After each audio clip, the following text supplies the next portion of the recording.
Hey there, this is Tara with WTI.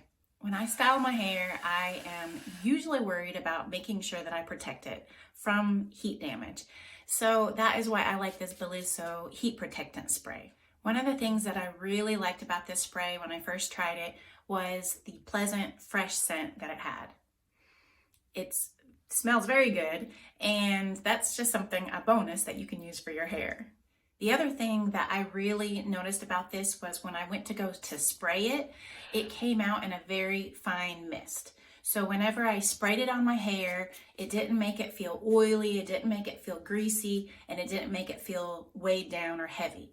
I also like whenever you pour it out, you can see that it's a milky type of substance. And it's great that this bottle comes in 8.45 ounces, so it gives you plenty of spray to use for a long time.